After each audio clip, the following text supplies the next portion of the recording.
All right, welcome, ladies and gentlemen. This is the Money Down Pod. That is Sean White. I'm Kayvon Izami. Thank you for tuning in with us today on the Super Bowl recap, as well as some off-season talk already getting away. We're going to talk about Kyler Murray. We're going to talk about Carson Wentz. We're going to talk about the Super Bowl. Is Matt Stafford a Hall of Famer? I know this is a conversation that a lot of people are already exhausted about, but we're going to give our takes.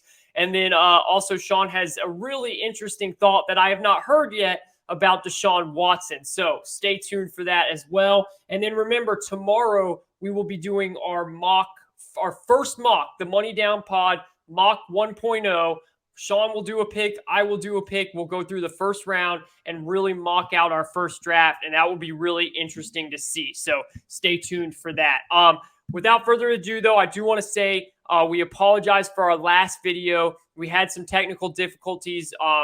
There was some echo there that some of you guys might have heard. I think we've got that all figured out now, so we should be good. But just want to apologize for that. Sean, how are you doing? Doing well. Yeah, hopefully. I think that was on my end. I think something went wrong with my mic, so I'm kind of using a different recording device. I'm sounding right now, Kayvon, right? Yeah, perfect. Okay. So I think we got that figured out. I'm going to work on and see what I can do about fixing it. Maybe if there's a problem, I'll replace it. But for now, this is what it's going to be on. So I'm hoping I'm sounding a lot better than last time. And yeah, that was a good Super Bowl. I'm ready to talk about it. Yeah, let's get right into it, man. It was a great Super Bowl. It ended really exactly how all of these games have been ending, with drama, with fun, with intense. And it's kind of unfortunate how it ended in terms of the Rams drive because of let's just get this out of the way first. All right, there's a lot of talk about the refs. The refs were great throughout the entire game, other than the T. Higgins call that they missed, obviously, and then the hold on Cooper Kupp at the end as well. Other than that, man, I think the refs did a phenomenal job officiating that game. They kept the flags in their pocket. They really didn't call anything. Now, they screwed up by not calling the T. Higgins thing. And I said right away to Emily when it happened, my girlfriend, I said, they are going to try and make up for this. I knew it. I said, they're going to try and make it. They realized they messed up on the T. Higgins. And I think they ended up making up for it with the Cooper Kupp hold. I do want to be clear, though.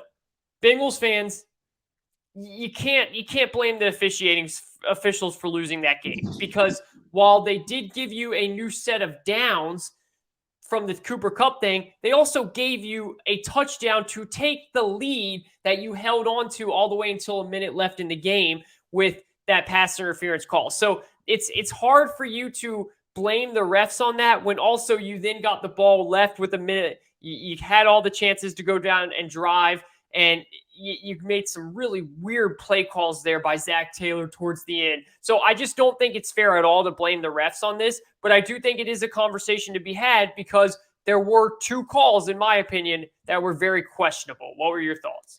I'm in the minority. I thought that holding call was a legitimate call. That's my opinion on it. Yeah, so the Wilson hold to me, he's grabbing him with two hands as Kupp trying to break. That, in my opinion, is a classic hold. He was past 5 yards. I mean, they swallow the whistles a lot during the game, but you can't let the best receiver on the field get held at the top of his route. So I thought that complaining about that was a little weird. The one that T. Higgins got away with was blatant. It was atrocious. He got away with it. That was a missed call. I really didn't mind the officiating at all. I understand that Bengals fans are probably upset in general. Whenever your team loses, you got the high emotions going there. I mean, for example, the Jags of 2017, Miles Jack wasn't touchdown on that fumble against the Patriots. Jags fans still talk about that to this day. But you know what? It gets missed. Like that's part of it. Officials are humans. It gets missed. I really did think that was a hold, though. So I can't blame the officials for anything on this. I know that was a big controversy thing. I wasn't one of the people that was on board of that at all. I think the Bengals just lost the game, to be honest. It was a hard fought game between the two of them. I really enjoyed the game, the back and forth and everything. But I think the better team won, because I'm going to make a point right here about this. I think they blow them out if Odell doesn't get hurt. I agree. I don't know if blowout. I don't know if blowout, but they were looking like they were heading towards that way. I don't think they had any answer for him the whole time. And if they just started rolling coverages, I think Cooper Kupp would have just went off. I really don't think they had any answer for both of them out there at the same time.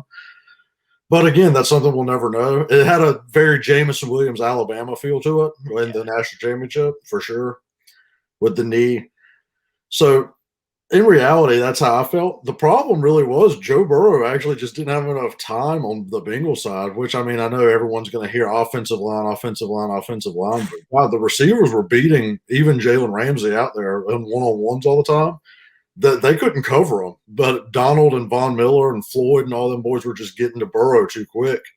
So that's kind of where the game was won and lost. It was in the trenches, really. I really enjoyed that. Stafford came up clutch, though, man. That was some clutch play by him in the fourth quarter. And Cooper Kupp, it was a revelation for Cooper Kupp because I never mentioned him in like the top 3 or 5 receivers, and that's my fault. Maybe I just undervalue him. I think another thing that has to do with that is I never realized he's actually 6'2". Like, he just doesn't look 6'2". Out there at all. Because honestly, Devontae Adams is like 6'1", 6'2". Same thing with Justin Jefferson and all them. I just feel like Cooper Kupp's smaller. I don't know why that is, but he's actually like the size of those two.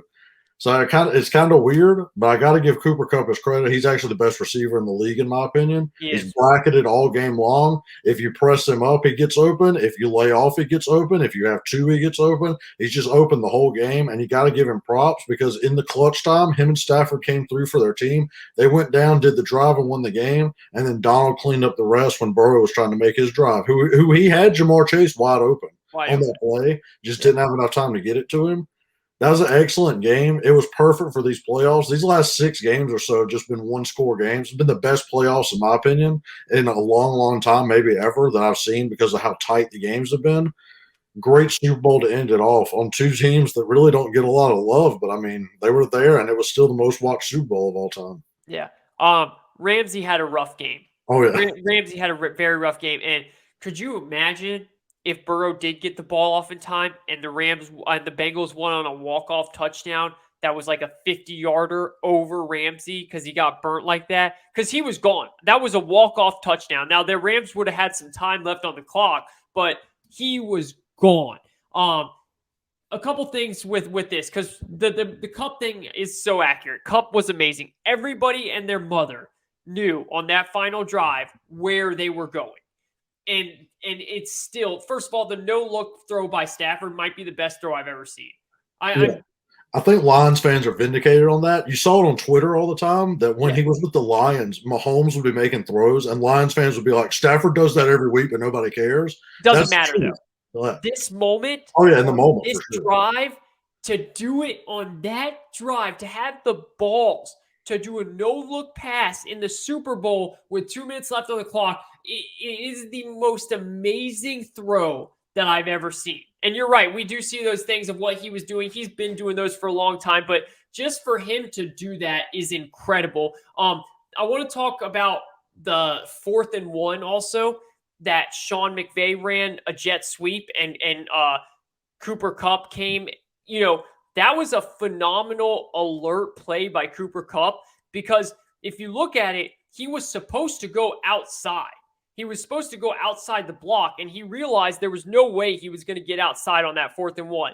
And for him to split the 2 players that quick, the 2 big Bengals players like that, and get the first down, it just shows what a smart player he is, man. Because a lot of players would have panicked there and tried to follow the block and actually try and go outside. And he just said, screw it, I'm going to cut them real quick. And for him to make that 4th and 1 play was phenomenal. Second thing is, great play by Cooper Kupp to catch that ball. And Eli Apple did actually play good defense there as well as he could have. But I just don't know what the Bengals were thinking to leaving him alone like that, bro. Did they really think that they were going to try and run it? I just cannot wrap my head around of why you're leaving Cooper Kupp one-on-one alone out there when there's no Odell on the other side at all. I thought that the Bengals completely ruined the game and their chances by calling that play. I thought I looked next to me and I said, they are throwing a jump little ball here to Cooper Kupp when I saw him line one-on-one with Eli Apple. Everyone saw that. There was when it was lined up, it was clear and obvious Stafford was going to take 2 steps back and he was just going to toss it right up to Cooper Kupp. And again, a lot of people are crapping on Eli Apple. Eli Apple actually played that pretty well. He got his hand in there. He almost knocked it out. Cooper Kupp's strength just held onto the ball. It was just a terrible play call on the Bengals. They should have doubled him. They should have done anything, but leave him one-on-one out there on an island. Yeah, for someone that we've been giving credit to, the Bengals defense coordinator, we've been giving him credit this whole time. That was a rough last drive for him for sure, just with the adjustments and everything, because the ball was going to Kupp every time. The Stafford throw was amazing, but leaving Eli Apple out there one-on-one, especially on Cooper Kupp, who I think stems that route like 2 or 3 different ways. Like I've seen him take stutter steps, I've seen him take inside to outside, and I've seen him just up stem it right on a quick cut. You really you don't even know what you're expecting at all. It could be the slant, it could be the fade to the corner, it could be the quick fade he did right there, and he stems it in all different ways. It's almost impossible to cover him one-on-one down there like that. You got to have somebody tight on the inside with him too, and just have your corner play outside leverage. It was a bad play call in the defense right there, period, because you knew it was going to him anyway, especially one-on-one. You knew it was going to go to him, so that was a big issue. That catch he made to actually win the game with the offsetting penalties, that was an insane throw and catch as well. What? That was crazy for it to get called back because he was between two and got rocked. He got hit so hard. He got blasted in the back of the end zone, held onto it and everything. That was a heck of a play. I mean, it was a great all-around game by the Rams, in my opinion, too. 2 things with McVay. The run, he stuck with it, man. He did. He said that stuff about the Patriots Super Bowl where he didn't stick with it. He stuck with the run. And I mean, it almost lost in the game. It did, but he stuck with it the whole way. Game. I mean, it was really bad at one point, man. I was like, what are you doing, dude? But I understood what he was trying to do because the pass game, I really think if Odell was out there, I don't think he would have stuck with the run. I think he would have felt more. I think because Odell wasn't out there, I think he felt that he's got to keep the defense as much balanced as possible. But at some point, I was like, man, this guy is really just killing the clock and the time on some of these drives. Because every first down, it was, okay, 1 yard, and then you got screwed from there. And I was like, what is going on here? Speaking of running the ball, Zach Taylor already came out and said he made a mistake. And I don't want to criticize him any further than he's already been criticizing. But for him to have Samaje Perine in the game on that 3rd and 1, you can't do that. I understand he's the bigger back. The guy hasn't ran over 2 yards. And I understand it was a 1 yard run, but the guy has not ran over 2 yards once all playoff game. You have Joe Mixon back there who is a Pro Bowler. And to not have him in on that 3rd and 1, and this is a common thing for the Bengals. They don't like to keep Mixon in on 3rd down for some reason. It's something we've been seeing all season long, all playoffs long. I don't know why they do it. If I was Mixon, I'd be pretty upset. Now, I don't know if anyone, Mixon, maybe Henry, is the only one that gets that 1st down because of how amazing of a play Donald made with his one arm there. So I don't know if it would have mattered much, but just the sheer fact that he didn't have Mixon in the game, it's unfortunate because Zach Taylor's done a really good job this postseason, but that was bad. That was really, really bad. Yeah, I think there's a point. Sometimes coaches can outthink themselves, or coaches can also just stick to what they've been doing too much. So during the season, I don't mind that at all because, like, you have another game the next week. It's this and that. Once playoff time comes and it's crunch time, unless you're literally in the New Orleans Saints a few years ago situation where it's Ingram and Kamara out there, and that's just how you do it. You rotate those 2 in and out. You put your best back in no matter what. Yep. Those 2 rotated perfectly, so that made sense. For this, you need to. It's the last game of the year. If it's the playoffs, you put your best back in, even if it's 3rd down at that point. And that's just something where you stick to what you've been doing all year, when in reality, this is the time to tighten up your ship a little bit and let your best players play right there on a 3rd and 1, especially if you're going to run it. If you're going to pass it, I understand. If it's 3rd and 3, maybe, I understand. Maybe Piron's the better pass blocking back. Maybe you like his route running out there a little bit. But if it's 3rd and 1, you got to have Mixon back there for even the threat of the run if you're going to throw it at least. Yeah. So that's kind of where that is. Yeah, agreed. No doubt about that. That was a mistake there, and you got to give it out. I wish that this, honestly, man, this is how well Donald and Kupp played. I wish they could give co-MVPs because I think they both deserved it. And I think Kupp was phenomenal, won the game, but they don't win the game without Donald, and they don't win the game without Kupp. I mean, you could, and I understand Stafford was incredibly clutch, And to be honest, I don't think either of those picks were on him. I think the first pick that he threw was okay because it was technically just a punt. He was just throwing it up in the air, trying to give his guy a chance. It was in a touchback. It was a punt. The other one went off that one dude's hands, who I can't even say his name. I think it's Scored. Yeah. Yeah. It went right off his hands. Should have caught that. So neither of those picks, I do think that Burrow, until that last drive by Stafford, was having a better game. But Stafford had that big drive that just changed everything, which brings us into this conversation that's been going on all week long. And is Stafford a Hall of Famer? And, I really don't like these conversations, man, because it's just so typical of media to just rain on someone's parade after they win by blasting this guy like Richard Sherman did.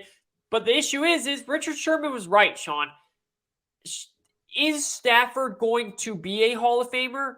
Yes. Stafford's going to be in the Hall of Fame. Like, just with the numbers that he has and the way football's going and the way quarterbacks are able to play now and how long, Stafford's going to be a Hall of Famer.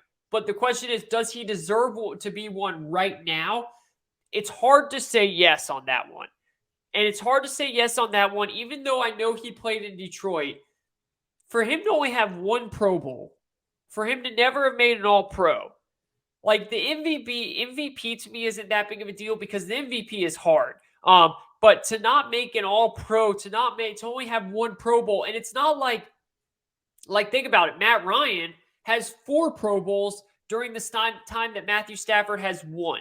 So that means it wasn't just guys like Brady and Rodgers that were beating him out. He was in the NFC. It was Rodgers, yes, but it was Matt Ryan a couple times. It was Kirk Cousins a couple times. Like, again, I know he was on the Lions, and that changes a lot, but he did have Megatron, and this Super Bowl win definitely lifts him up a ton. But I just think at this moment right now, it's kind of hard to put him into the Hall of Fame just based on the sheer numbers that he has, which are amazing. But when you look at the overall accolades, it's a little tough for me. Yeah, I hate the conversation anyway. Like, I hate that it's like, oh, is Stafford a Pro Bowler now? I mean, a Hall of Famer now. It's like, no, you should say, does this propel him forward into maybe being a Hall of Famer? Yes, that does help out. He still has another 5-6 years if he wants to go that far, maybe even 6, 7, 8, depending on if he wants to play into Brady time. But I think Brady's just freaking Asia like that. So the thing with the Pro Bowl that I really want to talk about with that, it bothers me a little bit because it's kind of a fan vote. So I don't really take the Pro Bowls all that seriously like that, if you know what I mean. Because to be honest, Mac Jones made the Pro Bowl this year, and he was like the 8th alternate. Like, the thing with the NFC during that time is you did have Matt Ryan, who y'all had great teams then. Yep. But Matt Ryan, if he didn't make the Super Bowl, would show up and play. So he didn't really sit out to bring an alternate in. Same thing with Russell Wilson. He always shows up. Same thing with Rodgers would every now and then, but then Rodgers would sit out. And then Kirk Cousins, he's going to be there. That's like the highlight of the season. So you don't really have a ton of alternates with that group that he's been playing with. And for all pros, I can't get mad at him on all pros. I mean, he's been playing with Brady, Manning, Rodgers, Roethlisberger. I mean, even this generation right here with Mahomes, Josh Allen, and all these, it's going to be hard to pull an all-pro. You're going to have to play almost an MVP-level season to make one of the 2 all-pro spots as a quarterback. That's just the time we're living in right now with this quarterback play. So I can't really knock him too much for those 2, but he does have the 6 years to go out there and prove it. I think the Super Bowl helps his case more than anything, to be honest. Without a doubt. Because he's going to have the stats. He's probably going to finish top 5 passer all time. He already has the stats, really. I mean, yeah. But numbers-wise, if you project it out, as long as he doesn't get injured or anything, he's going to be a top 5 passer stats-wise with the Super Bowl. You're telling me that's not going to get him in? That's kind of where I'm at on that. Not a Hall of Famer right now. Definitely a future one if he keeps up his level of play over the next 5 years. That's my opinion on it. I don't know if we're going to go first ballot. I know people care about stuff like that. I mean, good God, all the Jags fans just been celebrating that Tony Baselli got in on his 8th chance. We're just happy to have a Hall of Famer at this point. He deserved it. So that's kind of how it goes. But I think Stafford will get in. It's only a matter of time. Another one that's a curious case, I think Eli should be in, but that's my opinion. I know a lot of people argue against that. I think Richard Sherman was arguing against Russell Wilson, Eli Manning, and Roethlisberger to Yeah, not which be in. is I don't so I don't know how you argue against Roethlisberger. First of all, I think Roethlisberger is a surefire lock, and I think that Eli's a surefire lock because I think that the Hall of Fame is all about the amount of moments that you can put together that are so great that it's like, how can you not tell the story of football without mentioning these moments? Eli has two of the best moments in the history of the NFL. Two of the I best mean, throws in the Super Bowl, too. Like what's that? two of That's the what I best throws in the Super that's Bowl. what Like I mean. those two throws It's Eli phenomenal. made were insane. It's and the drives, all of that stuff that he has put together in those games against those Patriots teams. This wasn't just against any team. These were against one of the best teams, if not the best team ever in that '07 team, and then another insane Patriot team. So I think Eli and Big Ben are locks to me. And I think that, like I said, if the question should be, will Stafford be in eventually? He is going to be in the Hall of Fame and he's going to deserve it. That's why it's annoying that people are so up in arms about it right now. I just thought it was something we need to hit on because everyone was freaking out about it. But we can move on now. That kind of One more go thing. ahead. We're not going to talk about the retirement rumors because Donald and McVay basically said they're back. But could you imagine if Aaron Donald had retired and in 5 years the Hall of Fame class is Brady, Roethlisberger, Aaron Donald all at once? Oh my god, That's an insane that is class. legendary. It's legendary. That would be That'd be nuts. insane. And But we're not, we yeah, can we're go not going to into talk about that. That to me was always weird. I would watch for the future. I don't know if it's a hint that maybe he's not going to play a long time and maybe McVay's not going to coach a while, or it might just be a contract pool and they both want to get paid a lot of money. And if they both should, deserving. yeah, I mean, dude, if Donald deserves whatever the hell he wants, those were some of the most incredible plays that he made at the end. And good for the Rams. Congratulations to all you fans out there of the Rams. I hope you guys enjoy it. And that is kind of the wrap on the 2021-2022 NFL season.